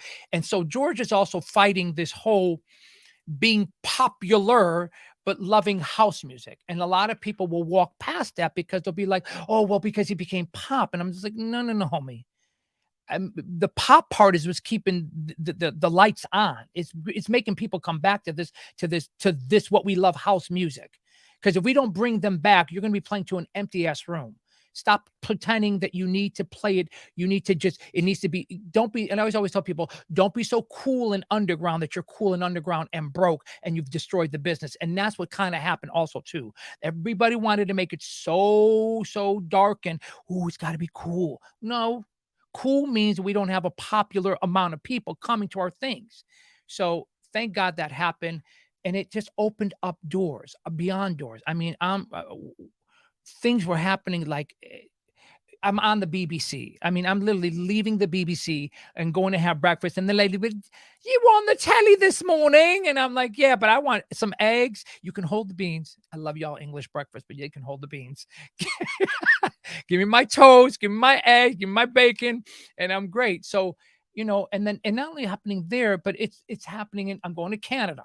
I'm going to Canada and doing their show and name it. I mean, doors are opening up, going to places like Slovenia that had just become Slovenia they were part of, I think, Yugoslavia, or I don't remember the history behind it, but they had just become. So you're opening and breaking down doors left and right and going through doors, which is allowing the music to go onto radio again, which really becomes, and this whole disco filter thing becomes and not, I know it's going to come after, but it becomes a catalyst for EDM. It really does. It allows them to take that and run into where we were at. So we're back out there. We're doing it. We're building this whole South sound again. And again, please, when I give examples of me and my my experience and my life experience, that doesn't take away all the rest of the records, because you just had my brother on here last week. They had Celso Nugget, Oh, uh, Ricky Morrison. Ricky Morrison. I love Ricky. We did records together too. Ricky had that Celso Nugget that also knocked down doors. That was a phenomenal record. So there's many people having these type of records right there. And then you got, and I'd have to bring up my hard drive to start naming all the records that are starting to pop and really becoming big in that whole vein, which is bringing our house music back into the forefront. We're back in walking into rooms. I'm walking into Spain and there's 5,000 people again. There's 10,000 people. I'm going to Brazil and selling out soccer stadiums. It's starting to be that. And not the big soccer, a smaller soccer stadium. Let's not get carried away. But it was still, you're going in, and I'll say this to you because again, George is walking in thinking I'm going to get 1,000 people in front of me, and it's like 7,000, 8,000, 10,000. I'm just like, wow, this is really happening. And from there, and with me also, I didn't. If you want me to touch on this, I don't know if you want me to touch on this, but the one thing that people have gotten also, I was a DJ. I also sang on my records, so that started to cause confusion with people. And then all of a sudden, when the EDM thing hits, I start getting calls to DJ and sing again because house was having that moment again. We were having a moment again. Oh, what are we going to do? But George was seasoned by this point. He's like, no, we're just going to keep pushing through this stuff. We're going to push through. We're not going to, the light's not dimming anymore. So that took me to the place where I was able to go back and start put a show together, start DJing and performing. So I would DJ, middle of the thing, go out in front and sing. So Come now, back to the tables. Go ahead. on a business standpoint, Go ahead. that era of the 90s to 2000s up to 05, 06, when EDM with David Guetta comes with the first big album and everything changes. We know that. Do you handle keeping your staff, and how long do you keep everybody intact to the point where you go, I can't physically do this anymore the way I've been doing it? It really becomes when and I'm gonna, I don't know the dates, I know the points when we go to a place where a thing called Apple shows up. Apple Music shows up. And it was before that was Napster. Napster was the beginning of it. But when Apple shows up, that's when it starts to be really tough. And you had to think out, you want thinking out the box again. Now we're really thinking out the box and trying to figure out, how do we sell our records? How do we get in front of people more? Because when the download comes in, and I'm sorry, I'm gonna say this, and all the majors can hate whatever they want to hate. They walk into a room and say, "Yeah, you're gonna make this thing for us, and it's gonna put all records on. We'll do it for 99 cents." So we were selling records at $4.99 on vinyl, CD2 $4.99, and now you take us back to the price of the 45. We're at the price of the 45 now again. So thank you very much.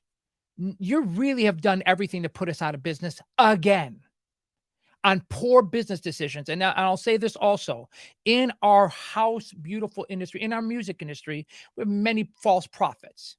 People praise people who, oh, they know what they're doing. No, they do not.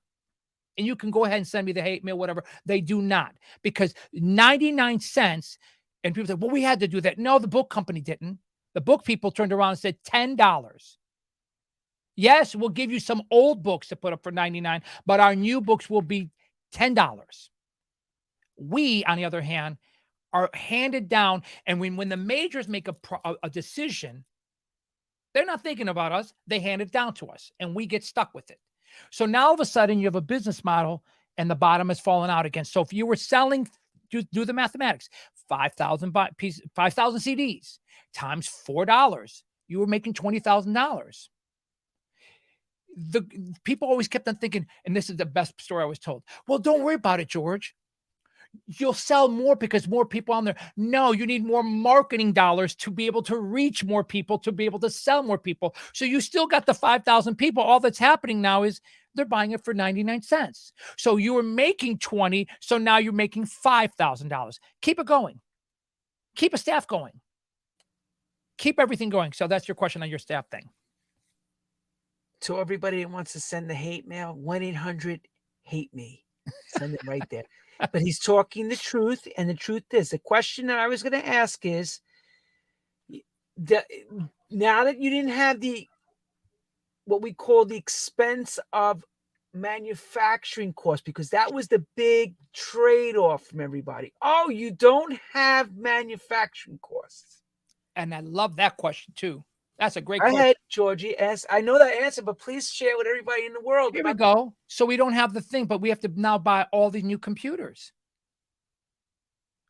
Nobody got up and said, "Oh, Waves never called me and said, 'Hey, Georgie, no problem.'" Even though Georgie was, I've been, and let me say this very clearly. I've been truly blessed. I've been blessed. Yamaha sponsored me, gave me equipment. I got to create a piece of gear for them. I performed at the NAMM show. Digital performer. They might still have my picture up on a wall somewhere there. So I was lucky for that.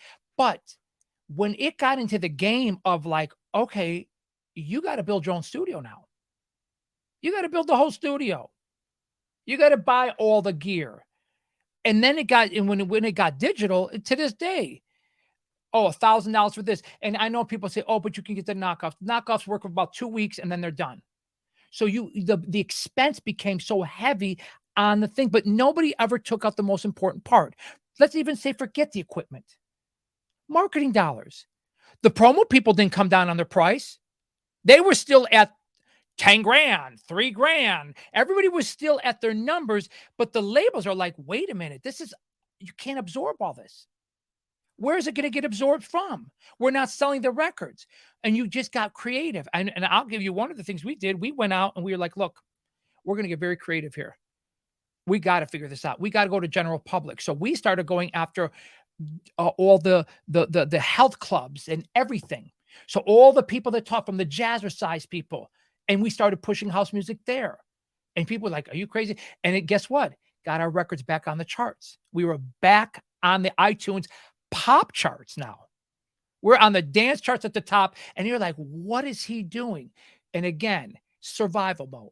How do we survive this next thing? And how do you get around it? And I will say this just in a point that, since we're talking about this, at some point, we will have to stop talking past each other and have to come together and fix the streaming prices for ourselves. And the only way we can fix it is we all have to sit in a room and say, we don't give them nothing anymore. They don't get not one more thing. It's going to take a Simon Dunmore. It's going to take a Lenny Fontana, a Georgie Porgie, and everybody else, and get your ego out the way. Get your ego out the way, because a lot of people live in this industry and walk around like, oh yeah, I'm a Superman. No, you're not. No, you're not. Beyonce's 19. Beyonce is a half a penny. Everybody's a half a penny right now. I just had to explain to an artist the other day, they were looking at their numbers and they looked at the streamings. And they're like, Georgia, because Georgia does full accounting. Georgia gives you all the Excel sheets. No hiding. I disclose it all. You don't have to go get an accountant. You don't have to audit me. I'm going to give it to you on day one. I give you all this stuff. And the person goes, Georgia, my thing did about 100,000 streams. I said, could you imagine if they made that into a quarter? How much money I'd have to pay you? But it's a half a penny. And the only way we fix it is we have to talk to each other and stop with this thinking that you're bigger than the next. You're not. You're at a half a penny. You're at half a penny. And I was taught something earlier about our industry. A guy said to me, you're not toilet paper. And I said, what? He goes, you're not toilet paper. And I said, what does that mean? He goes, toilet paper's in everybody's house. When COVID happened, what was sold out? Toilet paper. You didn't hear about music selling out. Toilet paper sold out. So we need to bond together and fix it. We have to sit up and talk to each other and stop talking past each other. You think you're going to, oh no, I got the remedy. No, you do not. The mathematics do not work. A half a penny times 100,000, and even at 1,000,000. To think in your mind, oh, all I got to do, when I've had somebody tell me, well, you just need more streams. I love that question. That's a great question, because they say it in a very derogatory way. Yeah. You need more streams. And the question should come back was, well, how do we get that? Since you think it's so easy to get more streams. But let's go ahead. We go hire them and we get 40 million streams. So really, what you're saying to yourself is that instead of fighting the price point you've put yourself at, you have devalued your essence of who you are as an artist, of your music and everything. Can we go get a 30-inch TV or a 45-inch plasma or an LED and all the beautiful things for a half a penny? You can't get toilet paper at a half a penny. So instead of saying we need to do more to get 40 million streams, how about we stop and say, no.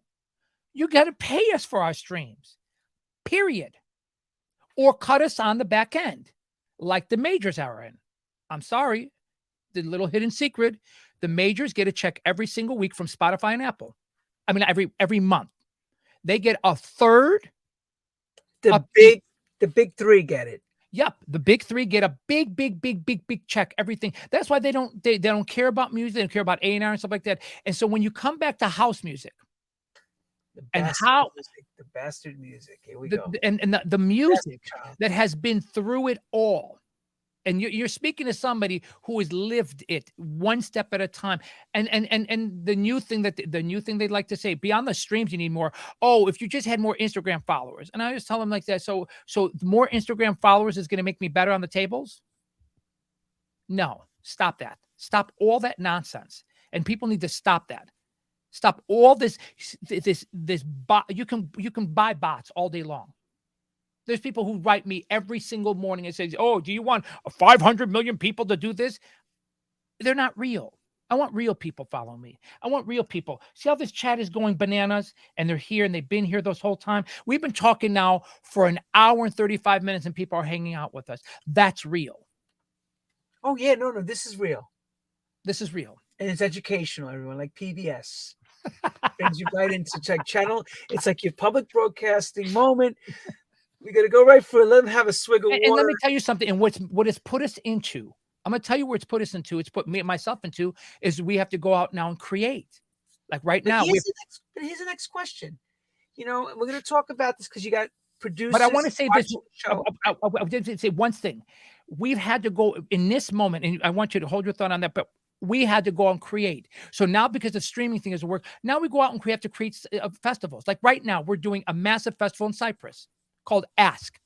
Why are we doing it? Because it's time to be creators so we can be able to bring people in.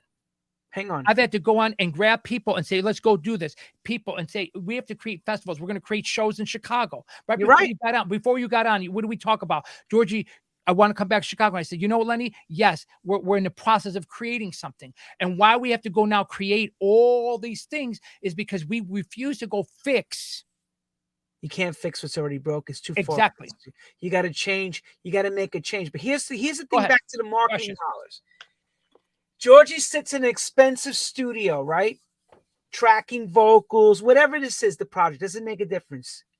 Barbara Tucker. How do we justify Georgie as a producer, running a label, knowing what you're going to be streaming out there? How do you justify putting the upfront money to expenditure into a project, knowing that this is going to be more, maybe not even break even, maybe break even? Where do you stand on that now? And that's my thing now. I've had to now take a step forward and say, I'm going to create events that I'm going to go to my artists and say, hey, Dawn Tallman, Love Wins, Barbara Tucker, Imani, Jason Walker, come and do my shows. You got to come and do my shows, and you got to be on my shows. Why? So I can be able to bring in the one factor that's left out there, which is doing very, very well. And it's very healthy. They're doing it at many different labels are doing it. You got Tour Room doing it. You got Defected doing it. Is what they're going in and doing is they're creating events. Whatever the event is, whether it's a party, whether it's a theme party. We had created Houses of Feeling before COVID. I started with that, excuse me. And now, like I said, we're doing the Cypress thing. Why are we doing the Cypress thing? To be able to turn Imani and Jason and say, you're booked. Come and do the shows. To look at to look at the things and to be able to get the Craigs and the Shawns and the Andys and everybody up on a bill and put them out there and do some stuff. To be able to get different artists. And like we're going to create another brand in the UK to try to do something, a big show out there. Why? Because what you just showed, that beautiful picture you just showed of me sitting in a studio thing, that won't break even if I don't take it and turn it into something else. In other words, do a house as a feeling party. We just did I came to New York and I did Brooklyn. I did a thing with Joe, phenomenal, called Home in Brooklyn. We're talking right now to do something there. So then I could be in the position to say, hey, Lenny, come and play. So-and-so, come and play. Blah, blah. Glenn, come and play. And put people on the bill that I could turn around and say, you know what, if we can pack this place and get 1,000 people to come in, 500 people to come in, we can bring in revenues. So then you can turn music into what it really is right now. It becomes a marketing tool. A tool that is being used. Now, can you make money back on it? Yes. You have to go and try to get it in placements, but that's hard too in this day and age because all the people who put copy into movies and all that other stuff, the people who are licensing stuff like that, in the minute they'll go in, they'll say, oh, they want too much money, cover it. So yes, you will make some money on the writers and publishing on it, but immediately they're taking you off of that master license right in there. So now you have to figure out, okay, how do I turn this into? So that's one of the ways that I'm looking at as a company. And we had started it before COVID, but COVID obviously brought us to a halt, brought the world to a halt. So now I'm re-energizing this wheel again, and I want to re-push Houses of Feeling out there. The Ask brand we're doing. We're going to go out there and we're going to make these brands where we can go in and bring people in to come in and see our shows and see our artists, and then also and I'm not going to give it all out, but we're going to sell stuff there, merch and music that's not available on the thing. So in other words, you might come to the party and I might sell you through your pass some merch, some new music that's not available nowhere. And that's the one thing that we're trying to do with all the artists, also trying to get them wean them off of the whole needing to be, I need to be on Spotify. I need to be. No, you don't. You're not making any money there. Yes, we are there. I'll tell you with our music, I lag it 6 weeks. They don't get our music for 6 weeks after. People are like, well, that's crazy. No, it's not crazy. I make people have to come. Oh, our website does. As soon as we pop a new record up, our website, they come and buy it. I have a whole list of DJs that come religiously to musicplantrecords.com and buy our music before. Why? When they hear me play it in my show, which little small plug, please, thank you for all of you for supporting my show. It's on many, many stations around the world. Our DJ will come be like, Georgie, where I get that? It's on Music Plant Records already. And that gets it. And guess what? And they will pay for it. I haven't taken the prices down. It's $249 for the download. So it can be done. We have to stop saying that it's not possible. If you and a bunch of us got together, yourself and a bunch of us got together, Lenny, and said, we're going to approach them and say, we're going to take it all down, they would come to the table faster than you can think. And if we got it from a half a penny to a dime, we could be back in business. If we got it to a quarter, bro, it's over with. It's over with. So let me tell everybody what I just read. Go. Which is going to change possibly the game. Please. So the big three came up with an AI. The AI that they have created amongst themselves is going to be able to go in and look at everyone's music and see what's been going on as far as samples or replays and all kinds of stuff, that a lot of things that weren't cleared. And you're going to start to see possibly a DMCAs coming out, which is takedowns on the digital side, which may give us a chance to have it back to the way we used to have it, where it was more the vinyl business. Because if it gets to the point that we're making these records and everybody's having takedowns, it ain't gonna be worth going on these, for example, Spotify or Track Source or anything. Because the minute if the AI works the way I read it, it would even be able to tell if you modified something that was replayed from Wow. the original. This is how smart this AI is. What also it's going to do is it's going to check the database to see if there's a clearance or not on the record too. So Wow. it'll be going right away within seconds, not even whatever, in like a flash, figuring out if there was a clearance done, if it wasn't clear, how many hundreds of thousands of records we're watching coming out where people take the whole record and put the name on it, which has also made it simpler for people who basically really maybe shouldn't be making music. I'm not going to play hating on. I'm just going to play what's the realities. The realities are a lot of people that are in this game today are doing the music to drive the brand, meaning they're going out to DJ. So they're not there for anything more than the posterity of, I want to go DJ. I don't care how I DJ. If I have to get someone to ghosted, or I got to cheat, rob, and steal from Pulp to pay Mary, Absolutely. whatever, right? So now we're going to have Big Brother. It's going to do more than face recognition. It's going to be able to go in and be able to see if, let's say, for example, let's use Daft Punk, if they took a sample and slowed it down, pitched it, or cut it up, and it will figure out which record this came from. And why?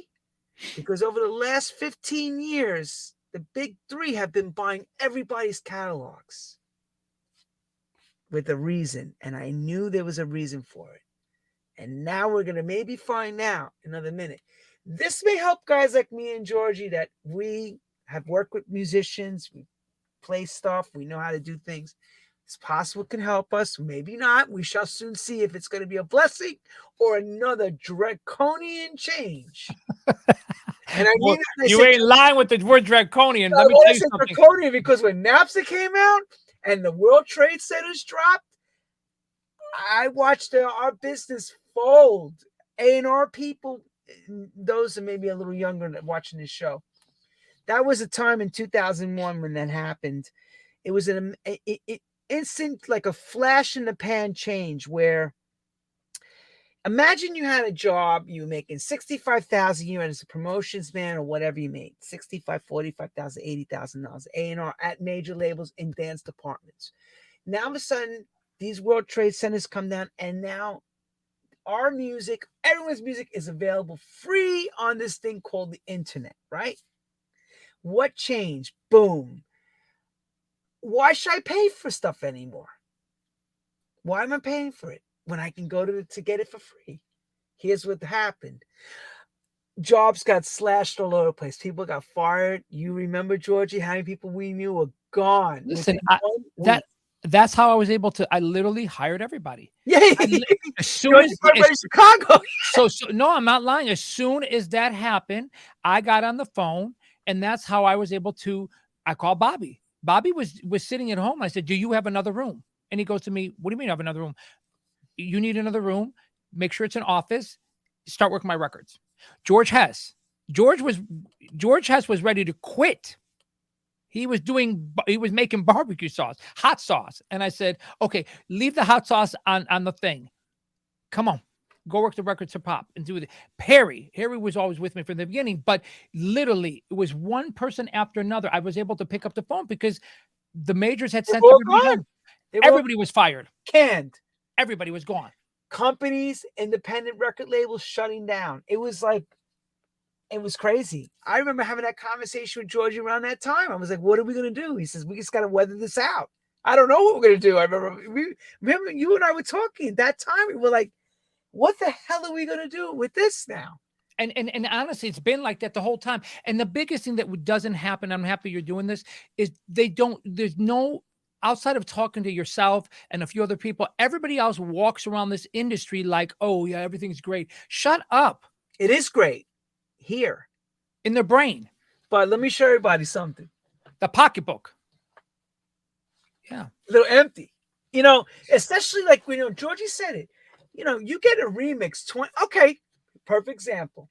So he says, well, how does that guy who worked at the major company affect little old me or Georgie or David Morales or Frankie, any one of us? They're no longer there to call you and say, hey, can you come mix Deborah Cox for me? Can you come mix Whitney Houston? Why do we need you? They're not there. They don't have no more dance department. So we're all going, now what? And then it doesn't help either that everybody in this new generation has literally, I know y'all No going, hating. You're talking truth. Only truth. Go ahead. Say truth to power. you all are out here grabbing a cappella and can't wait to do it for free. We all did it for free too. Or even the DJing. Stop DJing for a bottle. Oh, give me a VIP section and a bottle. And I'm like, dude, you can't tell me that you cannot sit up and tell me that you don't have what you're doing to the economy, the ecosystem of our business is saying, don't worry about it. So all of a sudden, when they call me and they say, George, I want you to remix this record, I'm like, no, I want this much money. And they're like, oh, but so-and-so is going to do it for $250. Well, you go get that $250. Or even when they come to me, they say, oh, Georgie, we have a gig for you. And we want you to do it, but can you do it for this much money? And it's no money. And I'm like, no, I'm sorry. If you guys have, and what they're not understanding, and I keep saying this, and I'm going to keep saying it, devaluing your business is not good for the business. But Georgie, how does someone pay his bills when he don't know what to do? What does he do? And the point Or of the her, matter or is she. he or she needs to just move forward and say, I'm going to value. I'm going to go spiritually, which if you do not hold value to who you are and what you are, don't expect the universe or whoever your higher being to repay you. It's not happening. It's not happening because what you're saying to the universe at that point is, I'm worth $2.50. And the universe says, okay, well, then here's your $2.50. I'm giving you said $2.50, George. Here's $2.50. But if you, and you might say, oh, come on, George. No, hold value to what you are. And I'll share even this with you guys. And this is really important. Energy is a currency. Your energy is the new currency in today's world. Think about that. I want you to really think about how I just said that.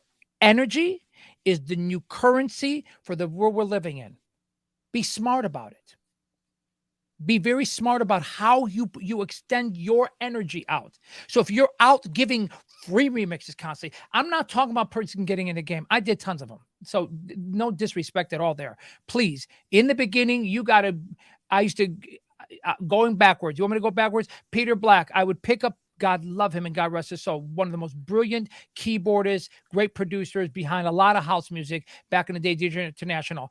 I really wanted to learn how to cut vocals. I would go get him at Marina Towers, go upstairs, go with my car, pick him up, go upstairs to his apartment, grab his keyboard, bring it down, put it in my car, drive him to his session, set his stuff up, go get the coffee, 3 creams, 2 sugars, make sure he was cool, sat there, learned, wrote notes as much as I can, left the session, took him and his keyboard to breakfast, bought him breakfast, took him back to his house at 4:00 in the morning, took him back his keyboard up there and drove home. So I'm not telling you not to do your free stuff, but there's a point where you have to say, I need to put value to what I'm doing. And we are, as an industry, have devalued it from the half a penny. We have devalued it from the DJing point of view. We have devalued it every single way. And the answer is, well, what are we supposed to do? Meanwhile, Meanwhile, down the road. down the road, they're doing another festival again here that they're charging $350, and the DJs are going up there. And then guess what? If they don't get $40,000, they're not playing. Headliners getting $1 million. I heard what Ultra cost this year. It was ridiculous what they paid out. So what's Ultra's costings as what's their expense sheet like? Forget it. In the millions. And how many people do they bring to the Ultra concerts, Ultra festival? 300,000+ people. That doesn't include all the money that they get through sponsorships, and that doesn't include what the Miami-Dade tourism board gives them to show up. There was a point at Winter Music Conference, they used to get a nice little stipend just to turn the key on, just to announce and say, hey, we're having another Winter Music Conference, come to it. So Bing. Yes. So we need to go back to understanding that energy is a currency.